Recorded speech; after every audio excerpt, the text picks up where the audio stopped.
What's going on? Welcome back to another AP Sports video. Today I'm going to be talking about the Saints. First video in a while, so it was either going to be Pelicans or Saints for me.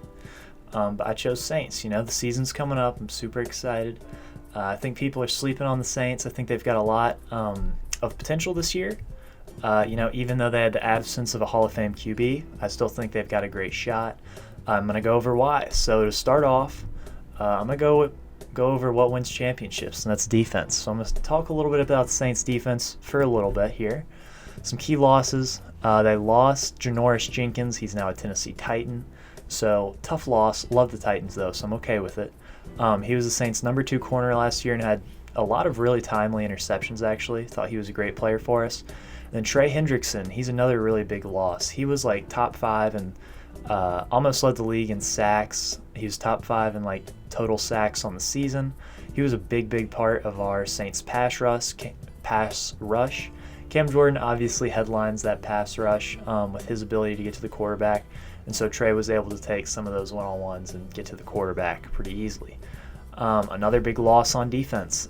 David Onyemata is going to be suspended for the first 6 games of the year.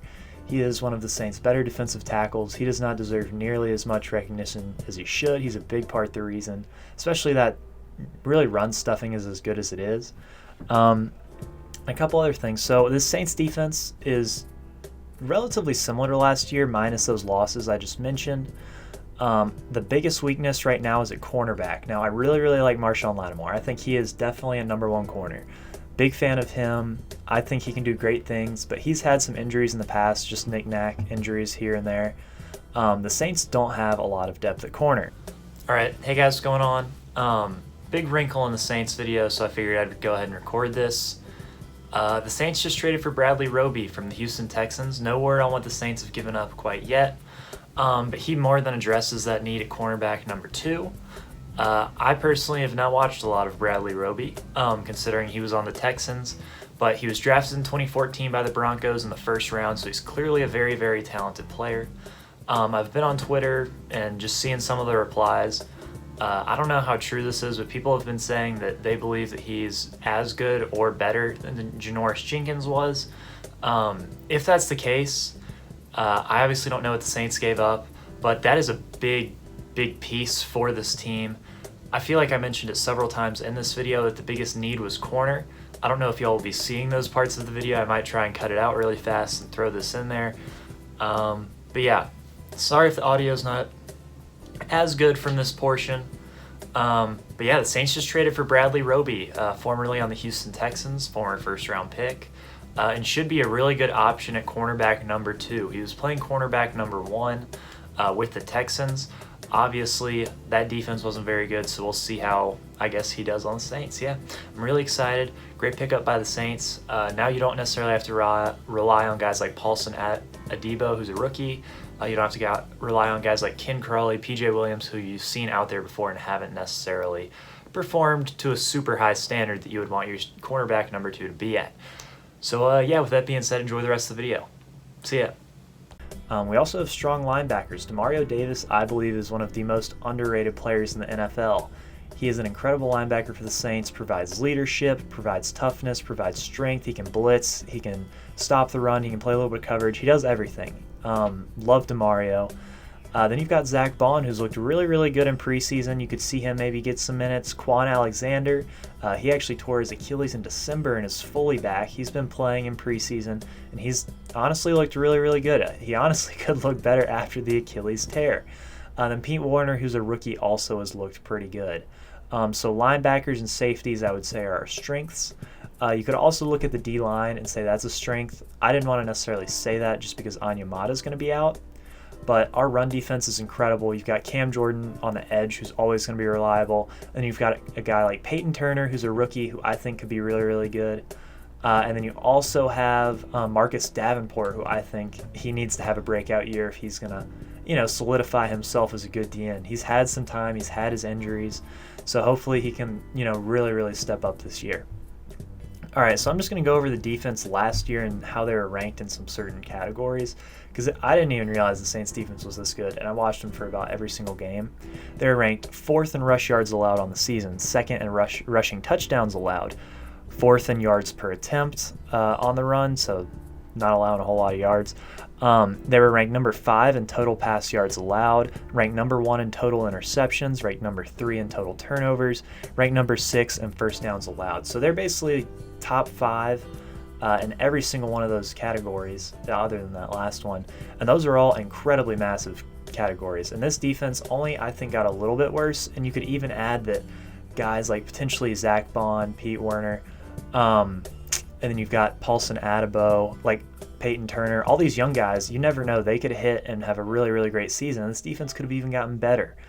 So the defense certainly had losses, but I don't think it was drastic enough to make the Saints bad on that side of the ball. I still think they're a top 10, top 5 defense, which people are really underrating. You know, people say defense wins championships, but they're not giving the Saints respect like their defense can win a championship.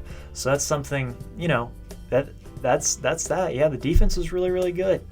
And now we're going to get to the entertaining part, obviously. Everyone's here for the offense. Everyone's looking at the Saints for Jameis and Alvin. It's going to be an incredible season, incredibly entertaining for sure, depending on how well Jameis plays. You know, with Jameis it'll be entertaining. It's just, are you winning games? So we're going to look at the offense, do some similar things, some losses on the offensive side from last season. Emmanuel Sanders, he was a good receiver. You know, we could use him this year for sure. Then you've got Jared Cook, not a fan of his. He was a tight end. He was supposed to be a good receiving tight end. I don't want to get into Jared Cook slander right now, but I'm not a fan of his. Then you've got Breeze, obviously, who left, and then Michael Thomas is going to be out this year for several weeks because of an ankle injury that he had surgery on. So the Saints' offense is really, really thin at wide receiver. You've got Marquez Callaway, who I really, really like. Picked him up in fantasy, so he needs to have a big week 1, week 2, week 3, all that. Then I really, really like Deontay Harris. He's schemed really, really well. One thing Sean Payton does well is he uses his playmakers in space. And yeah, he's not the biggest guy in the world, but if you can get him the ball on the edge or potentially on a deep throw, he's very, very good. He's very, very quick. I think in a Sean Payton offense, he actually works really, really well, especially on some like potential end arounds and stuff. And Traequan Smith is a guy who I thought was going to break out this year, but it's not looking like he's going to be suiting up for week 1. He's already injured. He's struggled with injuries basically every year of his career. I'm really, really hoping that he can stay healthy. And, you know, he and Jameis worked out over the offseason, so I wouldn't put it past him to be decent this year if he's healthy. Little Jordan Humphrey as well, obviously, my boy, like Little Jordan. Don't know how often he's going to play, but I hope he does. And then you look at tight end. Tight end's another sort of question mark here. I don't know how I feel about the tight end position. You have Troutman, who last year showed some receiving potential, but in the preseason he got injured. It was an ankle sprain, I believe, or something similar to it. He also was only targeted once or twice in the game he did play. But one sleeper guy I like at tight end. Here we go. Juwan Johnson. He is 4th on the depth chart, but he switched from receiver. So he's clearly a great receiver. He's really, really big and really, really quick. So I wouldn't be surprised if he's out there on a lot of the passing downs for the Saints at that tight end position. All right, now some strong parts of the offense, the O-line. The O-line is basically the exact same as it was last year. I think it's a top 5, top 10 O-line, just like the defense. And I think having a top 5, top 10 O-line and having a top 5, top 10 defense, that sounds like a Super Bowl team to me. Not many teams are that strong on both lines, D-line and offensive line. I think that this, you know, people are sleeping on the Saints a little bit, and that's another reason why. So I'm going to get to the entertaining part here. The Saints have a top 3 running back in Alvin Kamara. Incredibly shifty. Basically the best balance in the NFL, at least in my opinion. Definitely a top 3 running back. Just an incredible player. And honestly, there's not much else you can say about Alvin. Now, one thing I will say I'm worried about, Latavius Murray looked pretty bad in the preseason. I know it's just preseason, but I'm really hoping that doesn't, you know, eke a little bit into the regular season. I hope that he can kind of take some of the pressure off of Alvin. I don't really want Alvin to be a 20-25 attempt guy per game. I would like to see Latavius worked in there just because Alvin also is such a big load in the receiving game. Okay, Jameis Winston, former number 1 overall pick in the 2015 draft. He's thrown for over 5,000 yards and 33 touchdowns, but he's also thrown for 30 interceptions. So with Jameis, you're going to get a gunslinger, a guy who can throw it deep. He's got all the talent in the world at the quarterback position. He's a national champion, but he's also a criminal. He stole crap. Just he's a little bit of everything. So you don't really know what you're going to get with Jameis. He's got tons of potential, incredibly talented. But one thing I like that he said this offseason is that being with Breeze, he learned he doesn't have to be Batman. Now, I at least interpreted that to mean he doesn't have to make the hero play every time. He doesn't have to throw the ball deep for the touchdown every single time. He can check down. He can play within the offense. And that's one thing that, I hope he does well, because in this preseason, he did a really good job of playing within the offense, going through his reads correctly, and really just being confident in what Sean Payton had drawn up for him. And when he saw a matchup he went after it. On that Marquez Callaway touchdown down the left side against the Jaguars, he saw a matchup one-on-one that he liked, and he had several throws like this where he's just reading the defense well. This is something that he did not do well in Tampa, but he's doing it now at least. He's reading the defense well. So if he can continue to read the defense well, make sound decisions, pick his matchups, then I think that, he'll be a good quarterback. He clearly has the talent. 33 touchdowns and 5,000 yards. If you tell me that about a quarterback, I'm like, wow, that is a great quarterback. He just also threw 30 picks. So it is what it is with Jameis. But the team success really kind of is on his shoulders. He's the X factor for this team, which you would obviously think with the quarterback. But he, more than most other quarterbacks, you know what you're going to get out of the Russell Wilsons, the Aaron Rodgers. You have no idea what you're going to get out of Jameis on any given week. I especially don't. I don't know what's going to happen this year. I know that our defense is going to carry us to at least several games, but whether or not we win this division, whether or not we make the wild card game, whether or not we even make the playoffs, I feel like that's going to be more dependent on Jameis, because the defense and the great running back and the great offensive line can only take you so far. And especially with turnovers, it's just, we'll see what happens. Don't really know what to say about Jameis other than that. But yeah, I think in this division, obviously you look at it, you've got Carolina, Tampa Bay, and the Atlanta Falcons, as well as the Saints, obviously. Now, you hear that division, you automatically think Super Bowl champions, they've got to be the 1 seed. Last year, the Saints actually were the 1 seed in this division. They were better than the Tampa Bay Buccaneers, and in both regular season games actually beat the Buccaneers pretty handily. And you could argue that even in that playoff game, the Saints looked like the better team outside of some interceptions and fumbles. So as long as you don't turn the ball over against the Bucs, I feel pretty confident about the Saints. This defense matches up very, very well against the Bucs offense. And I'm not saying that necessarily means the Saints are going to be the first place in this division, but they definitely have a shot. But I think that the Saints, just generally have a winning culture, and I think that they'll be in the playoffs this upcoming year. Whether that's, I think it'll more than likely be a wild card, but you could see them winning a division.